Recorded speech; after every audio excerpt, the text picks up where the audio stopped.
So, you're a dog owner in Manchester, Connecticut, and you're looking for the right training support? Perfect. This is a guide to help you and your pup get the most out of living in our town. Just imagine it. A nice, calm walk down Main Street, enjoying the farmer's market, or hitting the trails at Case Mountain without any pulling or barking. That's the dream, right? Well, the right training is exactly how we get there. All right, here's our game plan. We'll start with why training right here in town is so helpful. Then we'll figure out what your dog actually needs, what to look for in a great trainer, how to make that final decision, and finally, where to practice those new skills around Manchester. Okay, let's jump in. You see, good training isn't just about teaching sit and stay in your living room. It's really about getting your dog ready for all the specific things you'll run into right here in Manchester. I mean, think about it. You want a dog who can handle a busy sidewalk on Main Street, stay relaxed at the farmer's market, and share the trails at Case Mountain with no problem. At the end of the day, it's about building confidence for both of you in the real world. So before you even start searching for a trainer, the very first step is to get clear on what you actually want to accomplish. It really all begins with your specific goals. Just take a second and think, what's the one thing that, if it got better, would make your life so much easier? Just being able to name that one big goal is a huge first step. Maybe for you, it's the basics, like a really solid recall. Or maybe it's all about puppy training and getting them socialized. A lot of people are looking for help with leash pulling or jumping on guests. And for others, it's more complex things like fear or reactivity. Pinpointing your need really helps narrow down your search.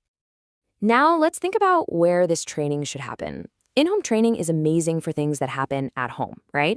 Like barking at the doorbell or working on leash skills on your actual street. On the other hand, group classes are perfect for learning to focus with other dogs around, which is great practice for a busy spot like Center Springs Park.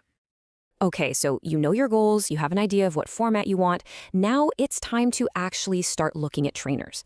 So what are the green flags? What tells you a trainer is the real deal? This is probably the most important thing to look for, the training method. You really want a trainer who uses positive reinforcement. It's all about building trust and creating change that actually lasts, without using any fear or intimidation tactics. It's just so much better for your dog and for your relationship with them. A really simple way to check out a trainer's background is to look for professional credentials. It's a quick signal that they're committed to their education and to professional ethical standards.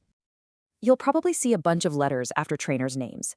Things like CPDT-KA mean they're a certified professional dog trainer. KPA-CTP means they're certified by the Karen Pryor Academy. And if you're dealing with more serious issues like fear or aggression, credentials like IABC, CBDC, or CBCC-KA show they have a much deeper expertise in behavior.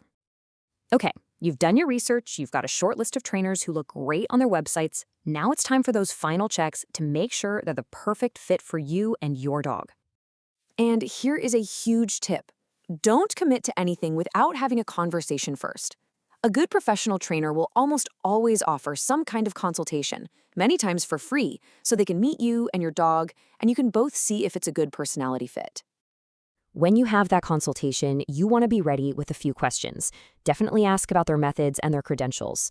Find out how they'll create a plan specifically for your dog, how you'll both track progress, and of course, get a clear picture of all the costs involved.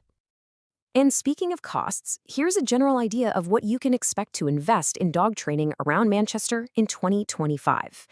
Group classes for a few weeks usually run somewhere between, say, $150 and $280. A package of private lessons at your home could be anywhere from $400 to over $800. If you're just thinking about trying a single private lesson to get a feel for things, you can expect to pay somewhere between $100 and $180. It's a really useful number to keep in mind. And now we get to the really fun part. Once you start training, it's time to take those skills out into the real world, right here in town. But first, a quick and really important reminder of the local rules. Here in Manchester, your dog has to be on a leash in all public areas, unless you're in an official designated dog park. Having a standard 6-foot leash with you is always a good move. So where can you go to practice? Well, Case Mountain is fantastic for working on focus when there are hikers and bikes around. The fenced-in area at Center Springs Park is a safe spot to practice recall and playing nicely. And Wickham Park is great because it has so many different environments to practice general obedience. So, as we wrap things up, here's a thought to leave you with. After seeing all the options, what's that one first skill that you're excited to work on and master with your dog? Starting small is often the best way to build some real momentum. At the end of the day, a well-trained dog is just such a joy. It makes every single walk more relaxing, every time a friend comes over less chaotic, and every trip you take around Manchester becomes a fun adventure you can actually share. Best of luck on your training journey.